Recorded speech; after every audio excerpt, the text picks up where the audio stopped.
It's been a crazy week. Sorry we weren't here last week. We were both sick and couldn't talk well. I think I'm still sick, actually. Oh, I'm not. I'm just tired. But anyway, we had, as you saw from the previous video, we decided to go and have sort of a drive across to the western slope and have a look at things. That means over the mountains to people that don't know. Yeah, so Colorado there's the big square. You're looking at Colorado, the big rectangle. And right down the middle is the Rocky Mountains. And you have on the eastern side, you have the Front Range, which is like Denver and Colorado Springs and Fort Collins and Boulder and all that stuff. And then you have ski country, which is all the mountains. And then on the far side of the mountains, you have... You're going east with your hand. It's this way. Oh, well, whatever. In any case, the west is the western slope. So when you finally get out of the high valley and you drop down into Glenwood Canyon, there you're on the western slope. So we went to the hot springs. And we did. They were smelly. Yes, and the waters were smelly too. I was thinking about the Russians. There were lots of Russians smoking. We had to leave our hotel because they were breaking the rules and smoking in the building. Like literal Russians from Russia. There were as many people in the pool talking Russian as there were English. And it's the largest sulfur hot springs pool in the world. It's over 1 million gallons, and you had I'd say easy 50% chance of anybody you ran into in the water being Russian. I don't know why they're all there, but I will tell you this. Russians enjoy smoking. Yes, apparently. So don't stay at the Hotel Colorado unless you really like smoking Russians. Well, they're not always going to be there. He's been to Russia, so he can say with some minor authority anything. I can't say anything. My experience, Russians like setting things on fire, including cigarettes. Okay, well, I don't. Oh, and so for the first question is from Todd Chuck. Hi, Todd. And here he sent. Thank you. You sent me a little present, nice little watercolor of Rome with the Vespa on it. We need to get a frame for this, but thank you so much, Todd. Thank you. So now here is his question. I have seen on some 6139 gold dial variants a black chapter ring instead of the regular yellow one. One seller of an early 6139 6009 version of this watch refers back to a video that you did in the past on it and states that this is correct for some variants. Can you comment on this claim? I can't locate the video specifically. Is this an Aussie Pogue? Aussie Pogues, well, 6009, that's North America. And there never was a gold-dialed 6009, ever. There never was. The 6139 6009. How do you know? Because I've never seen one. I've never seen one. Okay, but that doesn't mean there never was one. Okay, fine. As far as Spencer knows, there never was one. I've never seen one. I've only ever seen the blue. The only 6139 6009s I've ever seen are the ones that are in that advertisement over there. Right over there. And they are the notch resist. They're the blue dials. I've never seen a gold dial 6009. The Aussie Pogues are typically, when we see the black ring with the gold dial, that's the Aussie Pogue, and it's also on the President style bracelet with the end links with the two scribed lines on each side to follow the middle. Those are 6139 6002s. I have seen and I have owned a 6139 6001 proof that had the black, and I've seen a fair number of the 6000s, only a few, and of course I have the catalog that shows that variant as well, and they list it as a 6000. But what you're talking about sounds like it's a Franken, so I'd need to see it. Does it say Seiko Chronograph, or does it say Seiko Chronograph Automatic? If it says Seiko Chronograph Automatic, then there's no way it's a 6009 because it wouldn't have that extra line of text. So it's okay, you said Franken, so I'm thinking about that. The giant watch. Mary Shelley. Duh! No, the giant orange watch is a Franken monster, right? That's what But a Franken is like Frankenstein's monster. His nose goes honk. No, they call that, I was wrong, they call that watch actually a land monster. Not a Franken monster, a land monster. Okay. That was my mistake. I was going to say, it doesn't make any sense other than it being big. Or that it came out of my mouth. Anyway, for Julie Hill, Sabrina knows things. I guess I do. See, I just sort of called him out on stuff twice. Yep. From RG, hi Spencer and Sabrina, thanks for your answers in the previous episode. Before going to my questions, I'd like to share that I absolutely love my Seiko SBDC051 that I grabbed after you'd mentioned it as a more affordable 62 MAS reinterpretation. I'm still thinking about getting one. It cost me less than $500 pre-owned, and it's definitely in the top 10% of my entire collection. My questions this week: 1, I need a 6138 Chrono Wheel, and I know it's long become a grail part. It seems the only realistic way to source it is a donor. Any pro tips on how to find a good, inexpensive donor? Start looking at 6138s. Look for ones that are gold-plated. And you have to hope. You have to hope that they're a runner, because then you can have the person tell you whether or not the Chrono Wheel kicks over. It's that particular part, that's 888611. They're hell on wheels to find. Again, look for the gold-plated models. The reason being, they're going to be worth less. Also, they tended to age badly, which means people stopped wearing them sooner, which means they have less internal wear, typically. And so you hopefully will have a better chance of finding the correct part. But be aware that if you're changing the chronograph wheel or fooling around with that, you've got to have the right movement holder. You have to. You've got to have this baby, though it's missing its little button. You have to have this movement holder, because that little silver dot in the middle there, that supports the underneath of that chronograph wheel. So when you're setting that hand, if you don't have that, you can push jewels out of place. You can cause all kinds of problems. You have to have the right holder, period. What's the best way to find replacement seals and gaskets for rare non-Seiko vintage watches like Rare Citizens? That's really tough. I have a Rare Citizen, my Parawater from 1968, and I can't even find a listing for what the seals are or what they should be. I was lucky enough that I was digging through all my crap, and I happened to find O-ring gaskets that were basically the right size for the crowns, but other than that, I don't even have for Citizen. I don't have any kind of stuff. You have to try to figure out the size of the thing that was in there, and then go to some place like the O-ring store and see if they have like Buna N70 gasket sizes that might work for you. That's all I can ask. All I can say. Which vintage or modern Omega Speedmaster reference would you get for under $3,000, and why? Well, a modern Omega Speedmaster? I don't know. Vintage or modern? Well, I already own. I have a Mark IV, and I have the classic Moonwatch. If I could get one of the crazy Speedmasters with the TV dials, they're super cool, but they're gigantic. Or the Flightmaster, those are really, really cool. Man, if I could find a Flightmaster, you just think they're so ugly, but I just love them. They're the ones they've got this huge like cone-shaped case with all these multicolored hands that run. I mean, it's super wacky. They're neat. If you took if you forced me into an Omega boutique and said you have to pick a new watch, I don't know, it'd be tough.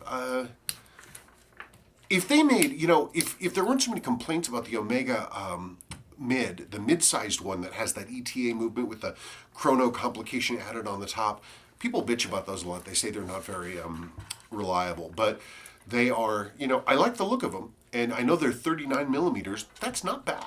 And, I've thought about those for a while, but of course they don't sell them anymore. But my only complaint about the regular classic Speedmaster is that it's hand wind only. And I really like watches that are automatic, but that's okay. I think so. There's your answer, man. One of the TV dials or the Type 2 with the big-ass Flightmaster. Oh, they're neat.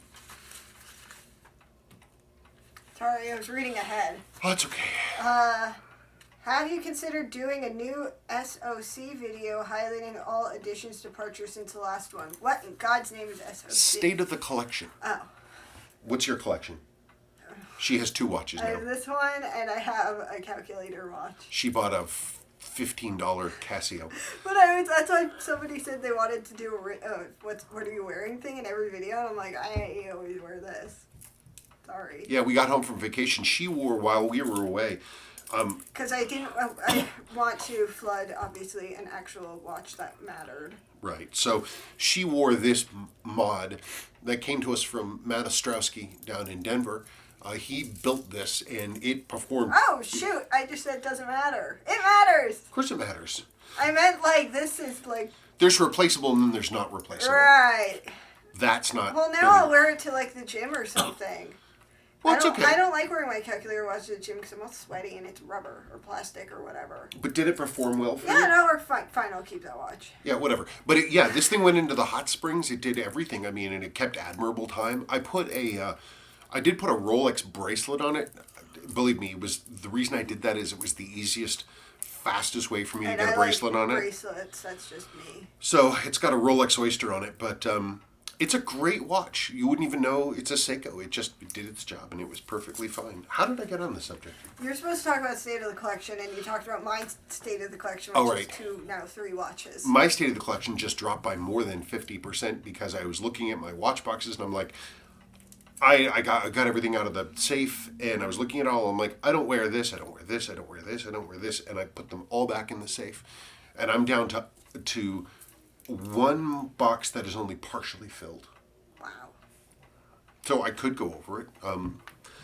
Maybe Not a lot has changed. Not a lot has changed. I haven't really added anything cool, but I mean, maybe I can do it this weekend if you want to see it. But there's a lot fewer watches because all the rest are in secure storage. I swear I'm sick, so forgive me my coughing. Don't get me sick again. Okay, next from Sean Cody. Hello. Hi, Sean. Great watches, wow, great job as always, Spencer. That's fascinating to find a true untouched movement with original lubrication and seals. He's talking about that that near mint 6309 that I did a video on last week. It really is amazing. It's really astonishing. I can't ever remember seeing a 30-plus-year-old Seiko open up and it has all of its lubrication there. I mean, lubrication wasn't good anymore, but it was all there. I've never seen anything like that before. It's bananas. From Randolph Cirillo. Mr. Klein. Hello, Mr. Klein. I have a brown bullhead. I was looking on forums and I saw somewhere that it's better to leave the seconds needle activated versus standing still when wearing this model. Is that correct? Something about a clutch? Any help would be greatly appreciated. I talk about this a lot. The heart of a 6138 and 6139 Seiko is their chronograph wheel. And yes, it has a literal clutch inside. Actually, honey, I have to pause. I've got to get a cough drop. I'm going to die. Okay, and Sebastian just And arrived, Sebastian's so here. So we're going to pause for just a second. And we're back. Sorry about that. Bullhead. Oh, yeah. The chronograph wheel is the heart of a Seiko chronograph. And it has a literal clutch inside. It has clutch plates and clutch spring and all this kind of stuff. And when the clutch is engaged, then the whole thing turns all at once. The whole piece turns. When you stop it, you have 2 control levers that come in. They go click, and they're clutch levers, and they split the clutch up. And then only the 4th wheel section, the middle part of the wheel, turns.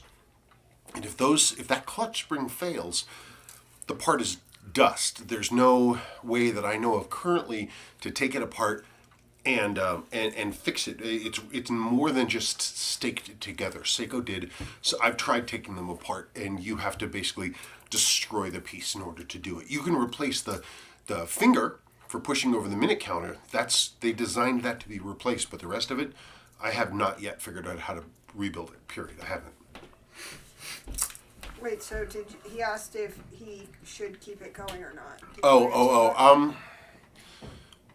If you keep the clutch going, if you keep the clutch engaged and the chronograph running, what that means is that the spring is not as stressed. It's allowed to press the clutch down. And so in theory, that's better. I'm hard pressed to think of a situation where compressing the clutch spring is a good thing. I mean, my dad talking about riding with my dad and driving the old 63 VW, you can't ride your clutch because you're going to stress out the clutch springs. And so it's the same deal. That said, I sometimes wonder whether it's not so much running it or keeping it stopped that's the problem. It is the transitioning between the two. The only time, me personally, I have seen a clutch fail was with a really hard reset, and it just a lot of force went into the. This is a long time ago. A lot of force went into the clutch reset, and it tweaked the spring. So maybe the thing is whatever you're going to do, try to not transition back and forth too many times. I'm rolling my eyes at them. Well, Sadie's pissed off. Sadie was supposed to watch her brother. And clean when I was gone, and she gets $5 if he's left alone so he can work, and she didn't do that, so she's pissed off she didn't get her $5 and taking it out on her siblings. Hooray. Because it's never Sadie's fault. Nope. It's not my fault, it's my brains. That's what she used to say. Anyway, from Bellery Dagasuhan. Spencer, can you swap the hands with this model, a Seiko 6548 mid-sized, and the SKXs? No, they're different sizes, and you wouldn't want to try it anyway. The center holes are different size, but also the hands are significantly shorter. It's a much... Can you guys hear them? What are they fighting about? What is Sadie saying? Why is it summer vacation? That's what I'm saying. Okay. This is why kids used to go to summer camp. Anyway. What the hell was that? Sadie's mad. Then why didn't she clean? I don't know. I got distracted. 2 hours worth of distraction. Yeah. Looking at Instagram. Yes. Okay. Go on. I thought you were talking. I was? About the swapping hands. Oh, you can't do it. Okay.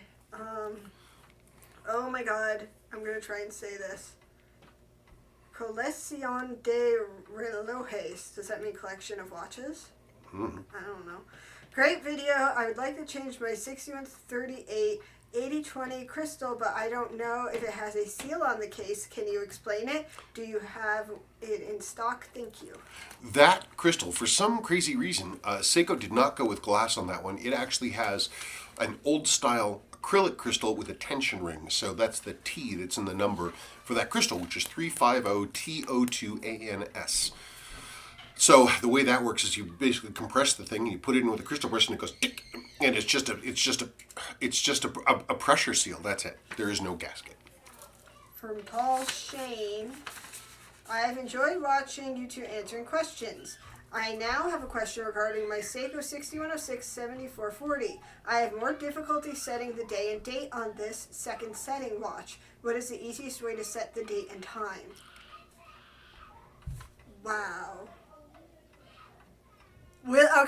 Willow is also over dramatic and will just stand there and scream for no reason. So Sadie isn't like killing her with a bludgeoning something, or I don't know. Okay, so you've got a 6106 second setting. Okay, fine. You would need to describe to me what's going on. They should actually be pretty light and clean, pretty easy to do. You should just push in and go click, click, click, click, click, and it should be fine. If it's really fighting you, you might look at the crown seal. You might look to see if the area underneath the crown is dirty. Do you want me to go up and talk to him?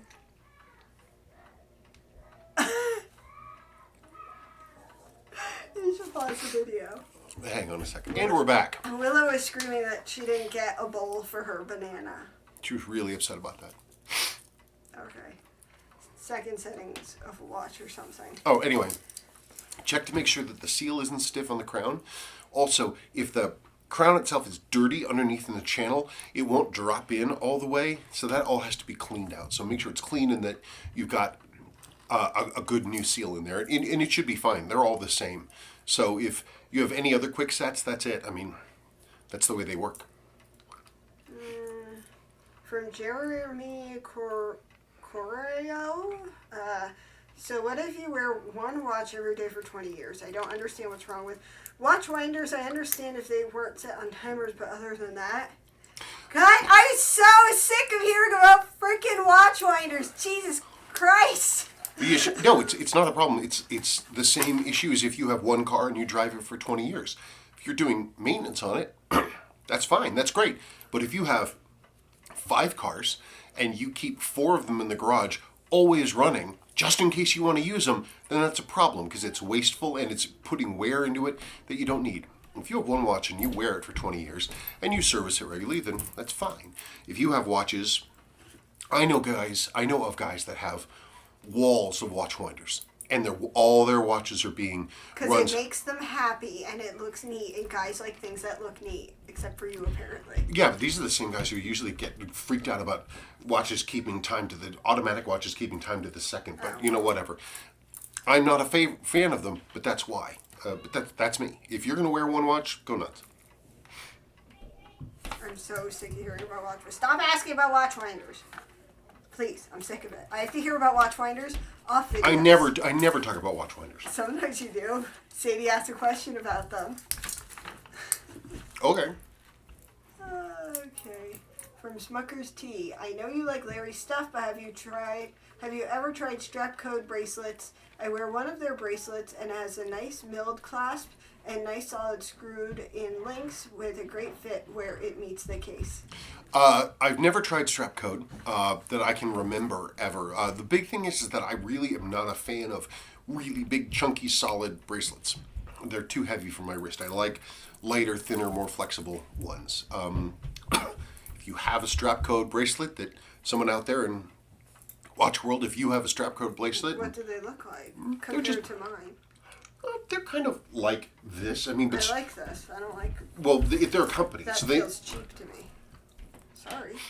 Anyway, they're a company. They make a ton of different bracelets for all kinds of different things. I know it's not cheap. I'm just saying it that show them. No, a lot of people do complain about this seeming to be cheap. Right. A lot of people bitch about them, even though they're solid stainless steel. No, I know. They just because they're not burly. I like it because they're so flexible. Oh, that's fine. Anyway, the Strapcode is just a company. They make aftermarket bracelets, and I've heard that their quality is great. I can't speak to it myself because I've never seen one. Steve Jones. The 6105 8009 proof is the rarest. It was made for only 3 months in 1968, April, May, and June.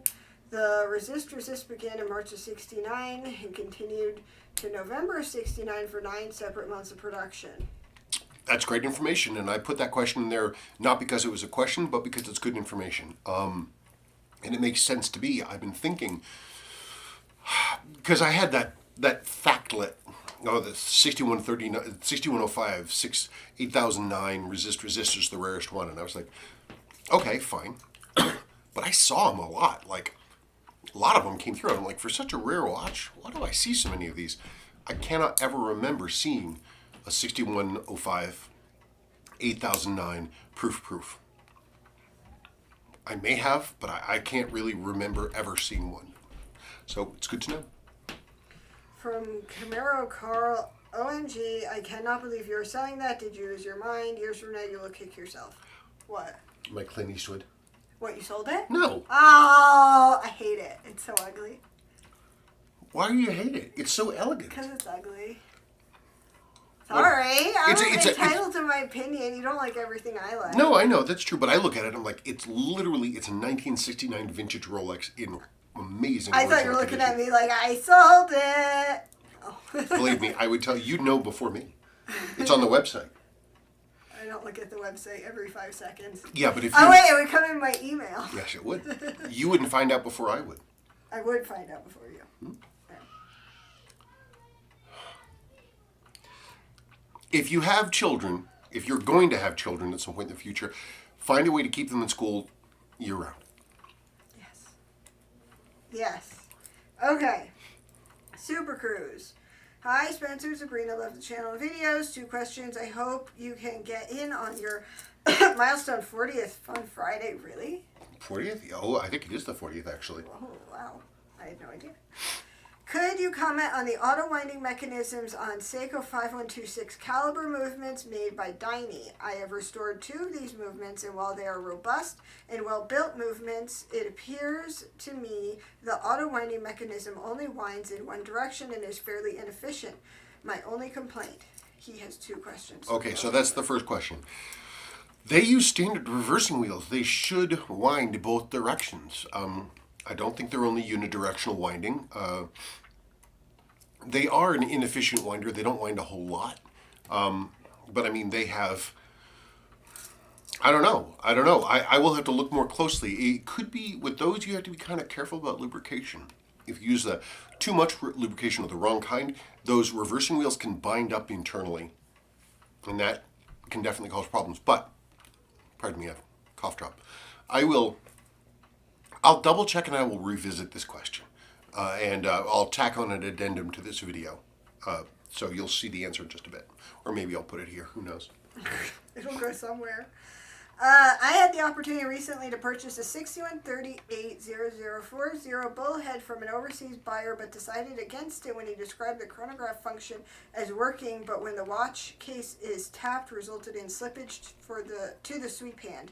All hands reset to 0. Any ideas what might be wrong here? Bad sweep, chrono wheel? Chrono wheel. The clutch is slipping. The one time I ever saw a 6138 clutch fail on one of my own watches, I did a hard reset. And I noticed that the hand was traversing a second in traversing a minute faster than the minute hand was moving, and the clutch was slipping, and so that's what's happening there. The part's going bad. From Graybeard, one of my favorite places to go in the mountains is Glenwood Springs. It's nice that you also showed Hanging Lake, a nice mountain hike if you were up to it. Great watches. Also, thank you. It was a hell of a hike. If you are not in shape or a confident hiker, just be aware that it's a very hard hike. Yeah, and I had Sebastian on my back, so I'm going to intersplice a little video right here. Well, here we are in beautiful Glenwood Canyon, but you can't really see. Look, there's people. Hi. So, exciting stuff.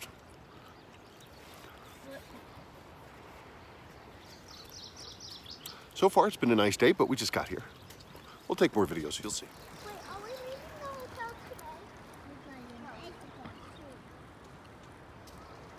There's that blue Colorado sky. Isn't that amazing?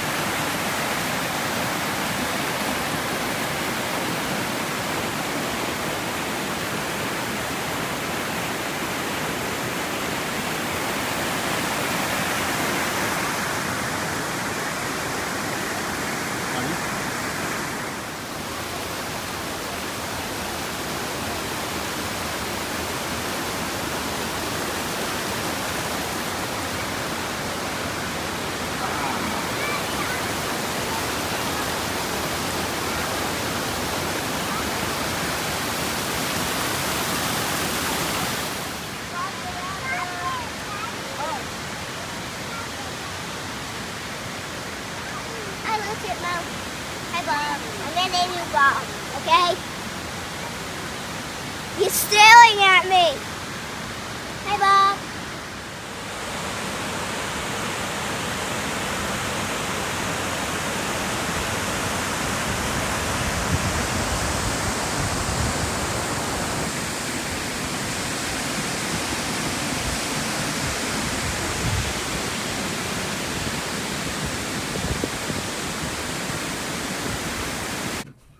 Anyway, so there's some videos, but yeah, Sebastian on my back, and how much does he weigh?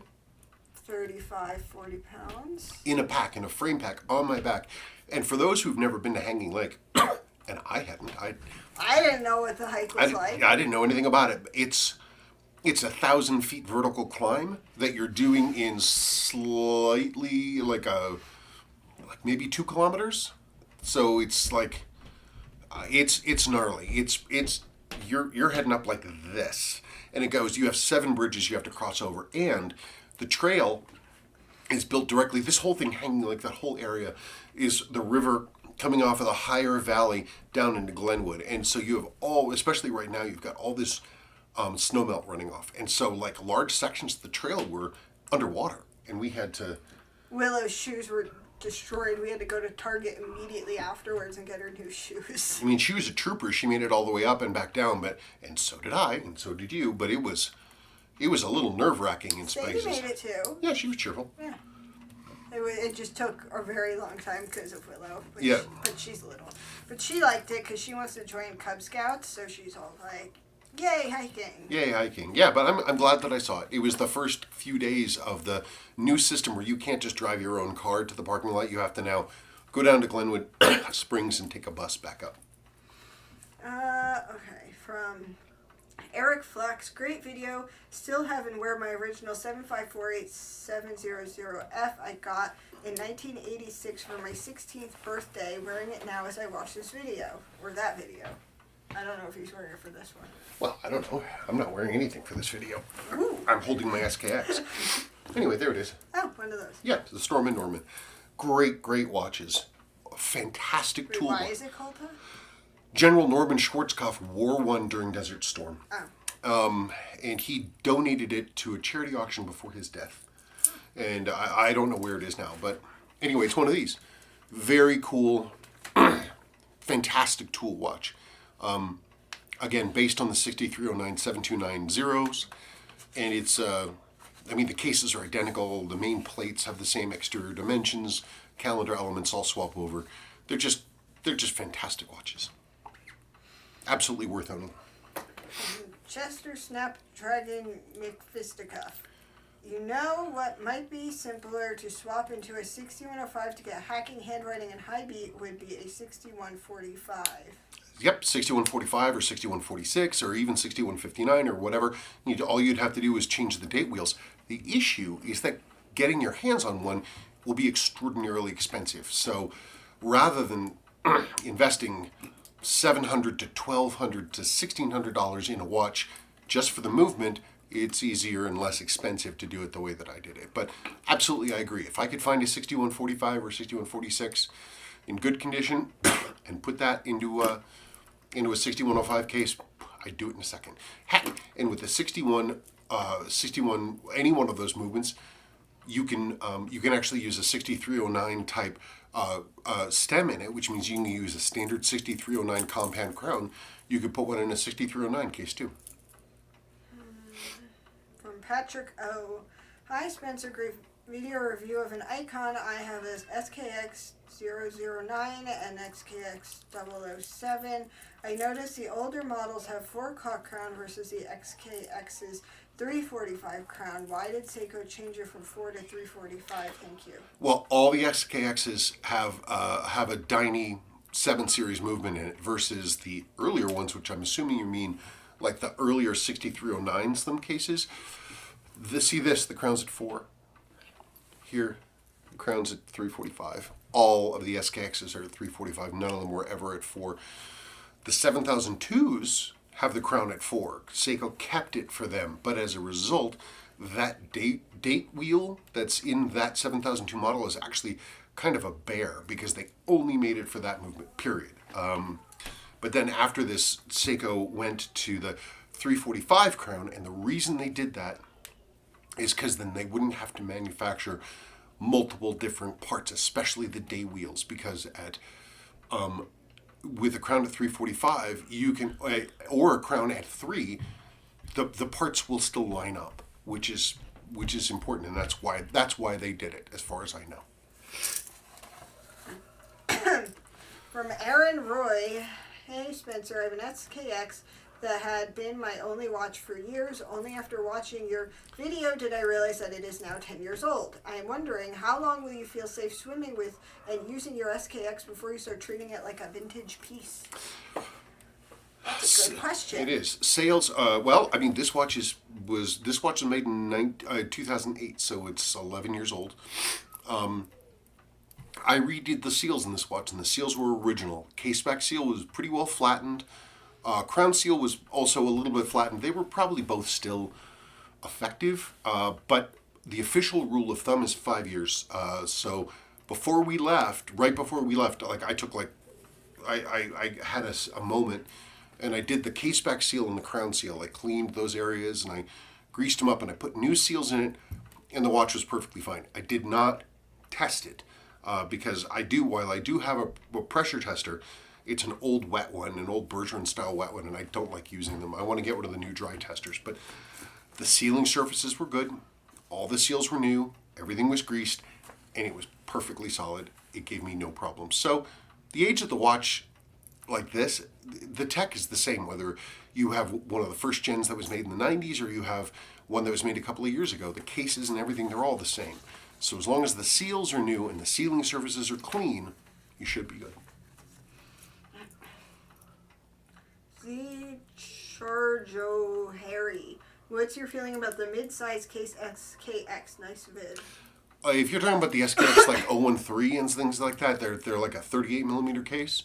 I love the look of them. That's too small for you. Yeah, but it's too small. I don't wear them. You know, it's too bad because they have, pardon me, like they came up with, I think they're really cool. I like them a lot, but the cases are too small and so I don't wear them. From Neil Sengupta. Hi, Sabrina and Spencer. Question for your Friday night, please. Hope you're better, Sabrina. Sure. What type of crystal should be used for an Advan, please? I don't know much about them, so a little education on them would be great too. Many thanks. I have no idea what that is talking about. Advan, Seiko has this thing where they've always done this, where they've had a whole series of sub-brands, like they had Laurel back in the day, or Alpinist, or anything else like this, or the Seiko 5 marker, or the sports marker. Advan was a name that they gave to some of their super 70s crazy designs. There were both Daini and Sua Advans, and they were in a bunch of different models. You would look at them and be like, oh my god, they're the ones that are like green and gold with glittery things. Do they have the disco ball crystals? And they have the disco ball crystals. Woo! They're my favorite. Everything matters on the casing number on the back. Saying Advan doesn't mean anything to me. If you look on the back and it's going to have a series of 2 numbers, 4 numbers dash 4 numbers, or numbers and letters, whatever, like 6106, 8120, or 7019, 7019, 6000, something like that. That information will tell us what crystal is supposed to be in there. So I can look it up from there. That's it. Well, another weekend. I'm going to get mulch. I'm going to vacuum out my truck. And then I'm going to get... No, I wish you get mulch first. Before... Oh, we have to use my truck for that. My poor truck.